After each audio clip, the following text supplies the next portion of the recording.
నమస్తే, welcome to big TV. ఆధ్యాత్మిక ప్రేక్షకులందరికీ కూడా స్వాగతం. ముందుగా జూలై మాసంలోని ద్వాదశ రాశుల వారికి ఎలా ఉండబోతుంది, మంచి చెడుల గురించి ఎటువంటి పరిహారాలు చేసుకుంటే మంచిది, ఇప్పుడు ఇదే అంశం మీద మాట్లాడదాం. మనతో పాటు ప్రముఖ జ్యోతిషులు బ్రహ్మశ్రీ నందిభట్ల శ్రీహరి శర్మ గారు ఉన్నారు. ఆయనతో మాట్లాడదాం. నమస్తే గురుగారు. వాగర్థ వివ సంపృక్తౌ వాగర్థ ప్రతిపత్తయే జగతః పితరౌ వందే పార్వతీ పరమేశ్వరౌ.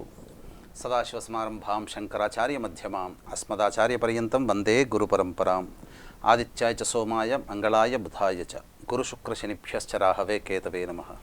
శృంగేరి పీఠాధిపతులు, కంచి పీఠాధిపతులకి నమస్కారాలు తెలియజేసుకుంటూ కార్యక్రమాన్ని ప్రారంభిద్దాం. ముందుగా తులారాశి గురించి మనం చూసుకుంటే ఈ జూలై మాసంలోని ఎలా ఉండబోతుంది వీళ్ళ పరిస్థితి?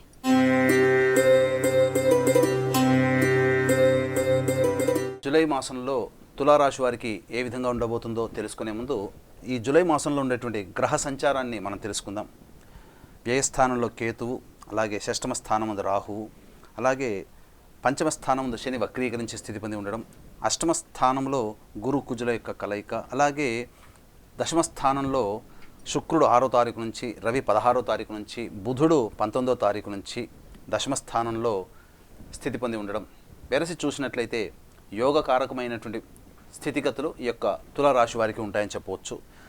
అయితే వ్యయస్థాన కేతు యొక్క ప్రభావం వల్ల పనులలో ఆటంకాలు, అవాంతరాలు అనేటువంటి ఎదురైనప్పటికీ కూడా షష్టమందు రాహు ప్రభావం చేత కష్టపడి సామర్థ్యంతో పైకి వచ్చేటువంటి అవకాశాలు ఎక్కువగా ఉంటాయని చెప్పవచ్చు. కాకపోతే మీ యొక్క చేసేటువంటి ప్రతి పనులలో మీకున్నటువంటి అభ్యున్నతి అనగా మీరు ఎదుగుదలను చూసి ఓర్చలేనటువంటి వాళ్ళు ఎక్కువ మంది ఉంటారు, అసూయపడే వాళ్ళు ఎక్కువ ఉంటారు. కాబట్టి మీ యొక్క వ్యాపారం కావచ్చు, లేకపోతే చేతి వృత్తులు, కుల వృత్తులు కావచ్చు, లేదా ఉద్యోగంలో మీరు చూపిస్తున్నటువంటి ప్రతిభా పాఠవాలకు చూసి తోటివారు అసూయ చెందడం, తద్వారా నరదృష్టి ఎక్కువగా ఉండేటువంటి అవకాశం ఈ యొక్క జూలై మాసంలో అధికంగా ఉంటుందని చెప్పవచ్చు. అయితే ప్రధానంగా గమనించుకున్నట్లయితే ఇక్కడ ఈ తులారాశి వారికి వివాహ సంబంధమైనటువంటి విషయాల్లో ఉన్నటువంటి వారికి వివాహ యోగ్యత కలిగేటువంటి అవకాశాలు ఉన్నాయి. అయితే ప్రధానంగా చతుర్థాధిపతి, పంచమాధిపతి యోగకారకుడైనటువంటి శని వక్రీకరించి ఉండడం, కాబట్టి రిపీటెడ్గా ఎక్కువసార్లు పనిచేయాల్సినటువంటి పరిస్థితి రావడం అనేటువంటిది ఈ యొక్క తులారాశి వారికి జరుగుతుందని చెప్పవచ్చు. ఇక 12వ తారీఖు నుంచి కుజుడు అష్టమ స్థానంలోకి ప్రవేశం చేయడం, గురువుతో కలిసి ఉండడం, ఇలా ఈ విధంగా చూసుకున్నట్లయితే 12వ తారీఖు వరకు కూడాను కుజగ్రహ వీక్షణ ఈ యొక్క తులారాశి మీద ఉండడం, ఈ కారణం చేత అత్యుత్సాహం కావచ్చు, లేకపోతే అమితమైనటువంటి ఆత్మవిశ్వాసం కావచ్చు, మీరు అనుకున్నటువంటి దాంట్లో మీరు పైకి రావడానికి కొంత మీ యొక్క అనుభవాలే మీకు యోగ్యతగా పరిగణిస్తాయని చెప్పవచ్చు. కాకపోతే అతి ఆత్మవిశ్వాసం వల్ల కావచ్చు, లేకపోతే ఎదుటివారిని తక్కువగా చేసి చూసేటువంటి ప్రభావం ఈ 12వ తారీఖు లోపల ఈ తులారాశి వారికి ఉన్నటువంటి కారణం చేత ఇబ్బందికర పరిస్థితులు అనేటువంటివి ఎదురైతాయని చెప్పవచ్చు. కాకపోతే ఇక్కడ ప్రధానంగా గమనించాల్సినటువంటిది దశమ స్థానంలో గ్రహాల యొక్క స్థితిగతులు, చేరిక, రవి బుధ శుక్ర గ్రహాల యొక్క ప్రభావము ఈ యొక్క 15వ తారీఖు తర్వాత కన్సాలిడేటెడ్గా మనం చూసుకున్నట్లయితే 15వ తారీఖు నుంచి ప్రథమార్థం మొదలుపెట్టి ద్వితీయార్థంలో మంచి జరిగేటువంటి అవకాశాలు ఎక్కువగా ఉన్నాయని చెప్పవచ్చు. ఉద్యోగస్తులకు సంబంధించి ఉద్యోగ ప్రయత్నాల్లో మంచి అభివృద్ధి కలుగుతుంది, అలాగే వ్యాపారాభివృద్ధి కలుగుతుంది. ఇక ప్రధానంగా చెప్పుకోదలిచినట్లయితే బంగారు వ్యాపారం కానీ, లేకపోతే విద్యాలయాలకు సంబంధించినది కావచ్చు, ఎఫ్ఎంసీజీ రంగము, రెస్టారెంట్ బిజినెస్లో ఉన్నటువంటి వాళ్ళకి మంచి ఆదాయ మార్గాలు అధికంగా ఉంటాయని చెప్పవచ్చు. అయితే ప్రధానంగా విదేశీ విద్యకు సంబంధించి చేయ ప్రయత్నాలు చాలా మటుకు ఇబ్బందులు, అవాంతరాలతో ముగుస్తాయని చెప్పవచ్చు. కావున ఈ యొక్క తులారాశిలో జన్మించినటువంటి వారికి మంచి చెడు యొక్క మిశ్రమంగా ఈ యొక్క జూలై మాసంలో ఉండబోతుంది. అయితే ప్రధానంగా ఏ వ్యక్తికైనా కానీ సమస్యలన్నీ కూడాను పరిష్కారం అవ్వాలి అని అంటే ధనమిదం మూలం జగత్. కాబట్టి మనిషికి వచ్చేటువంటి 80% సమస్యలన్నీ కూడా ధనముతోనే పూర్తి అవుతాయి. కాబట్టి ఈ యొక్క తులారాశి వారికి సంబంధించి ఏ రోజుల్లో మంచి రోజులుగా ఉంటాయి, ఏ రోజుల్లో మీ యొక్క ప్లానింగ్ అనేటువంటిది ఏదైతే ఉంటుందో ఆ ప్లానింగ్ని ఏ రోజుల్లో మీరు అమలు చేసుకుంటే మంచి జరుగుతుంది, ఏ రోజుల్లో మీకు అధికంగా ధన వ్యయమైన అవకాశం ఉంటుంది, అలాగే ఏ రోజుల్లో మీకు మానసికంగా ప్రశాంతంగా ఉండదనేటువంటిది ముందుగా తెలుసుకొని దానికి అనుగుణంగా మీ యొక్క ప్రణాళికను కనుక రూపొందించుకున్నట్లయితే ఈ జూలై మాసంలో వచ్చేటువంటి అవాంతరాలు కానీ, ఇబ్బందులు కానీ అవన్నీ కూడాను తొలగిపోతాయని చెప్పవచ్చు. ఇక ప్రధానంగా గమనించుకున్నట్లయితే ఏ రోజుల్లో మీకు ధన రాబడి అధికంగా ఉంటుందని చూసుకున్నట్లయితే ప్రధానంగా ఈ యొక్క 1, 2వ తారీఖుల్లో, అలాగే 15, 16 తారీఖుల్లో సాధారణంగా ఉల్లాసంగా గడుపుతారు. ముఖ్యంగా 15, 16 తారీఖుల్లో సకాల భోజనం కావచ్చు, లేకపోతే అనుకున్నటువంటి పనులు సకాలానికి పూర్తయ్యేటువంటి పరిస్థితి ఈ యొక్క తులారాశి వారికి ఉంటుంది. ఇక 19, 20, 21, 26, 27, 28, 29 తారీఖుల్లో 1, 2 తారీఖుల్లో ధన ప్రవాహం అధికంగా ఉంటుంది. కాబట్టి వ్యాపారస్తులకి, చేతి కులవృత్తుల వారికి సంబంధించి ధన రాబడి అనూహ్యంగా ఉంటుంది. కాబట్టి ఈ యొక్క డేట్స్లలో మీ యొక్క సంబంధించినటువంటి కొనుగోలు సామాన్లు కనుక మీరు భద్రపరచుకుంటే తప్పకుండా అదంతా కూడాను మీకు కొనుగోలు అయ్యి మీకు రాబడి అధికంగా ఉండి మీకు లాభార్జన అధికంగా ఉంటుందని చెప్పవచ్చు. ఇక ఉద్యోగస్తులకైతే 7, 8, 9 తారీఖులో మీరు చేసేటువంటి ఉద్యోగ ప్రయత్నాల్లో ఒక కొలికి వస్తాయి. తోటి ఉద్యోగస్తుల సహాయ సహకారాలతో అన్ని రకాలుగా మంచిగా గడుపుతారని చెప్పవచ్చు. అధికారుల యొక్క అనుగ్రహం వలన మీకు ప్రమోషన్ సంబంధించి కావచ్చు, లేకపోతే ప్రభుత్వ రంగంలో పనిచేసేటువంటి ఉద్యోగస్తులకి బదిలీలకు సంబంధించినటువంటి విషయాలు కావచ్చు, అలాగే వ్యాపార విస్తరణకు సంబంధించి లేదా వ్యాపార అభివృద్ధికి సంబంధించి చేయు ప్రణాళికలు ఏవైతే అవన్నీ కూడాను 7, 8 తారీఖుల్లో మీరు అమల్లో పెట్టబోతున్నారు. ఇక 10, 11 తారీఖుల సర్వదా అనుకూలమైనటువంటి పరిస్థితి. ఎన్ని అవాంతరాలు ఎదురైనప్పటికీ కూడాను తుదకు మీదే విజయంగా ఈ 10, 11 తారీఖుల్లో ఉంటుంది. ముఖ్యంగా గమనించుకోవాల్సినటువంటిది 19, 20, 21 తారీఖుల్లో నూతన వ్యక్తుల యొక్క పరిచయ ప్రభావం, అలాగే మీకు ఇతరుల నుంచి రావాల్సినటువంటి రాని బాకీలు వసూలయ్యేటువంటి అవకాశాలు 19, 20, 21 తేదీలో ఉంటుంది.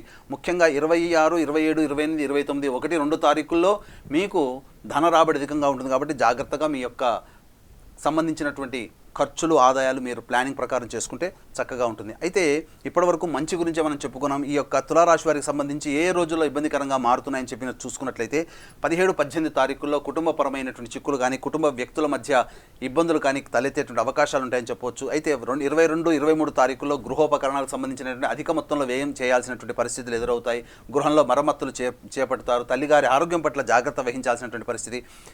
మీరు వాహనం నడిపేటప్పుడు జాగ్రత్తలు పాటించండి 22, 23 తారీఖుల్లో. ఇక ప్రధానంగా 24, 25 తారీఖుల్లో కనుక చూసుకున్నట్లయితే మానసికమైనటువంటి ఆందోళన అధికంగా ఉండడము, ఈ యొక్క 24, 20 తారీఖుల్లో ఏ పని చేపట్టాలన్న ఆసక్తి లేకపోవడం కావచ్చు, లేకపోతే వృధా కాలయాపన ఆలోచనలతోనే వృధా కాలయాపన చేసేటువంటి అవకాశాలు ఉంటాయి. ముఖ్యంగా గమనించుకోవాల్సినటువంటిది 3, 4, 30, 31 తారీఖుల్లో, అలాగే 12, 13, 14 తారీఖుల్లో అధిక ధన వ్యయం అయ్యే అవకాశం ఉంది. కాబట్టి ఖర్చు ఎలాగో తప్పదు, కానీ ఆ ఖర్చుకి ఆ తగ్గట్టుగా ఆ 3వ తారీఖు, 4వ తారీఖు, 30, 31 తారీఖు, 12, 13, 14 తారీఖుల్లో ఈ యొక్క ప్లానింగ్ ప్రకారం ఆ రోజుల్లో మీరు వేరే ఖర్చులు అనేటిని పెట్టుకోకుండా ఉంటే ఆ రోజుల్లో ఎలాగో ఖర్చు అయ్యేటువంటి అవకాశం ఉంది. కాబట్టి ఇతరత్రా ఖర్చులకి మీరు వేరే రోజులు కనుక పెట్టుకుంటే కనీసము కొంత మొత్తాన్నైనా కానీ మీరు తగ్గించుకోగలుగుతారు. అంటే ఒక ఉదాహరణకి మీరు ఒక వస్తువు కొనుగోలు చేయడానికి 5,000 రూపాయలు ఖర్చు అవుతుందని మీరు ప్లానింగ్ పెట్టుకుంటారు. కానీ అక్కడ ఆ సమయానికి మీ యొక్క పరిస్థితుల దృష్ట్యా మీకు 8,000 ఖర్చు అయ్యేటువంటి అవకాశం ఉంది. కాబట్టి దానికి తగ్గట్టుగా ప్రణాళికను రూపొందించుకుంటే చాలా మంచి జరుగుతుంది. అయితే ఇక 5వ తారీఖు, 6వ తారీఖు చూసుకున్నట్లయితే ప్రధానంగా విదేశీ విద్యకు, విదేశీ యానానికి సంబంధించి ప్రయత్నాలు విద్యార్థులకి కొంత ఇబ్బందికరంగా మారుతుంది. సంతానపరమైనటువంటి చిక్కులు అనగా సంతానపరంగా కొంత ఇబ్బందికర పరిస్థితులు కావచ్చు, లేకపోతే సంతానంతో విరోధములు ఏర్పడేటువంటి అవకాశాలు ఉంటాయి. కాబట్టి జాగ్రత్తగా లౌక్యంతో మీ యొక్క కార్యక్రమాన్ని సంతానంతో 5, 6 తారీఖులో కనుక పెట్టుకుంటే చాలా మంచి జరుగుతుందని చెప్పొచ్చు. ఇక ప్రధానంగా నూతనంగా వివాహమై సత్సంతానాన్ని పొందగోరాలనేటువంటి వాళ్ళు ఈ 5, 6 తారీఖుల్లో సంతాన సంబంధించినటువంటి ఈ యొక్క కార్యక్రమాలు చేపట్టుకోకపోవడమే చాలా మంచిదనేటువంటి విషయం గమనించుకోవాలి. ఏతావాత చెప్పొచ్చేది ఏంటంటే శుభ అశుభం. ఎందుకంటే ఏ వ్యక్తికి కూడాను ఒక నెల సంపూర్ణంగా అధికంగా మంచిగా ఉండదు, ఏ వ్యక్తికి ఒక నెల ఇబ్బందులుగా ఉండదు. కానీ జరిగేటువంటి యొక్క 30 రోజుల్లో ఏ రోజుల్లో మనకు మంచిగా ప్రశాంతంగా ఉంటాం, ఏ రోజుల్లో మనకు ఇబ్బందికర పరిస్థితులు ఉంటాయనేటువంటి విషయాన్ని మీకు ఈ యొక్క కార్యక్రమం ద్వారా మీకు తెలియజేయడం జరిగింది. కాబట్టి దాని తగ్గట్టుగా ప్లానింగ్ అనేటువంటిది చేసుకున్నట్లయితే మీకు మంచి జరుగుతుంది. దీన్ని దృష్టిలో పెట్టుకుని ఎంతటి వ్యక్తికైనా కానీ దైవానుగ్రహం తోడైతే మంచి శుభ ఫలితాలు పొందుతారు. ఎందుకనంటే సాక్షాత్తు అర్జునుడు సైతం కూడా దైవాన్ని రథసారథిగా పెట్టుకొని, అలాగే భవిష్యత్ బ్రహ్మని కూడా పెట్టుకొని విజయాన్ని సాధించాడు. కాబట్టి ఎంతటి వీరుడికైనా కానీ తప్పదు, దైవానుగ్రహం ఉంటేనే విజయ ప్రాప్తి అవుతుంది. కాబట్టి దైవానుగ్రహం కోసం మీరు ప్రయత్నం మీరు ఎప్పుడు కూడాను విజయ బాటలో ఉంటారని చెప్పొచ్చు. ఎందుకనంటే ఈ చెప్పినటువంటి ఈ రోజుల్లో మంచి లేని చెడు రోజులు ఉన్న రోజుల్లో దైవానుగ్రహం కనుక ఉంటే, పుణ్యఫలం కనుక ఉంటే, మీరు పడేటువంటి ఇబ్బందులు ఏవైతే కష్టాలు ఉంటాయో ఆ కష్టాలన్నీ కూడాను మిమ్మల్ని బాధించకుండా, ఇబ్బంది పెట్టకుండా ఉంటాయి. అయితే ఇక్కడ తులారాశికి సంబంధించి చూసుకున్నట్లయితే ప్రధానంగా అష్టమ గురువు, అష్టమ కుజ ప్రభావం చేత మీకు కొంత అనారోగ్యం చేసేటువంటి అవకాశాలు ఎక్కువగా ఉంటాయి. చెప్పినటువంటి రోజుల్లో చూసుకున్నట్లయితే 17, 18 తారీఖుల్లో మీకు జ్వరం జనగా శరీరంలో వేడి పెరిగి జ్వరము కానీ, లేకపోతే ఇతరత్ర ఇబ్బందికర పరిస్థితులు, ఫుడ్ సంబంధించినటువంటి విషయాల్లో జాగ్రత్తలు పాటించాలి. ఫుడ్ ఇన్ఫెక్షన్స్ వచ్చేటువంటి అవకాశాలు ఈ యొక్క తులారాశి వారికి ఈ యొక్క జూలై మాసంలో ఉంటాయని చెప్పవచ్చు. కాబట్టి జాగ్రత్తగా ఈ చెప్పినటువంటి వీడియోలో 1కి 2 సార్లు మీరు ఈ యొక్క వీడియోను చూడండి. మీకు సంబంధించి ఆ డేట్స్ని మీరు జాగ్రత్తగా పెట్టుకొని మీరు కనుక ముందుకు వెళ్ళినట్లయితే తప్పకుండా ఆ రోజుల్లో మీరు చూసుకున్నట్లయితే తప్పకుండా మీకు చెప్పినటువంటి విధంగా ఏదో విధంగా ధనాదాయం కావచ్చు, ఖర్చు కావచ్చు, లేకపోతే ప్రశాంతత లేకపోవడం కావచ్చు, ఇలా సమస్యలతో ఉన్నటువంటి రోజులు ఎక్కడ ఉన్నాయి, సమస్య లేకుండా ఆనందంగా గడిపేటువంటి రోజులు ఎక్కడికి ఉన్నాయి కాబట్టి దాని తగ్గట్టుగా మీరు ప్లానింగ్ చేసుకుంటే మీరు మీ కుటుంబ సభ్యులతో మీరు ఆనందంగా ఈ యొక్క జూలై మాసంలో ఆనందంగా ఉంటారని చెప్పడంలో ఏమాత్రం సందేహం లేదు. కాబట్టి దీన్ని దృష్టిలో పెట్టుకొని మా పీఠం ఆధ్వర్యంలో ఈ నెల 21వ తారీఖు రోజున గురు పౌర్ణమి సందర్భంగా శ్రీకాళహస్తి క్షేత్రంలో రాహుకేతు పూజ, అలాగే వృషభ బిందున కర్కాటక సింహతుల వృశ్చిక మకర కుంభమీన రాశుల్లో జన్మించినటువంటి వారికి శనిదోష పరిహారార్థమై ఈ యొక్క శనీశ్వర హోమం, అఘోర పాశుపతి మంత్ర హోమంతో పాటు విద్యార్థులకు ప్రత్యేకించి దక్షిణామూర్తి సరస్వతి హోమాలు మరియు వివాహం, ఉద్యోగం, దాంపత్యం, అనారోగ్య సమస్యల నివారణకి 18 రకాల హోమాదులు కేవలం 1500 రూపాయల రుసుముతో మీ యొక్క గోతనామాలతో చేయించడం జరుగుతుంది. కాబట్టి అవకాశం ఉన్న వాళ్ళు ఈ యొక్క కార్యక్రమం తదనంతరం కాంటాక్ట్ చేసి పూర్తి వివరాలు తెలుసుకోవచ్చు. అలాగే సంవత్సరం మొత్తం కూడా వీటికి సంబంధించి మీ గోతనామాలతో జరిపించుకోవాలనుకుంటే ఆ విధమైనటువంటి విధంగా కూడాను మీరు గోతనామాలు నమోదు చేసుకోవచ్చు అని చెప్పవచ్చు. గురుగారు, ఇప్పటి వరకు దీని గురించి మనం తెలుసుకున్నాం కదా, అయితే ఇప్పుడు తులారాశి వాళ్ళకి ఒకవేళ ఇబ్బంది కానీ వచ్చినట్లయితే ఎటువంటి పరిహారాలు తీసుకుంటే మంచిదంటారు? తులారాశి వారికి సంబంధించి ప్రధానంగా ఈ యొక్క సమస్యలు అనేటువంటి ప్రతి మానవుడికి తప్పదని, మీకు ఉంటాయి, నాకు ఉంటాయి. కానీ సమస్యలు వచ్చినప్పుడు కృంగిపోకుండా దైవానుగ్రహాన్ని పొందే ప్రయత్నం చేసుకోవాలి. కాబట్టి జూలై మాసంలో ప్రధానంగా మీరు ఆంజనేయ స్వామి దేవాలయం చుట్టూ శ్రీరామ అనుకుంటూ 27 ప్రదక్షిణలు చేయాలి. చేసిన తర్వాత ఆ యొక్క దేవాలయంలో కూర్చొని హనుమాన్ చాలీసా ఒక 8 సార్లు పఠించండి. ఈ విధంగా ఒక 11 రోజుల పాటు చేయండి.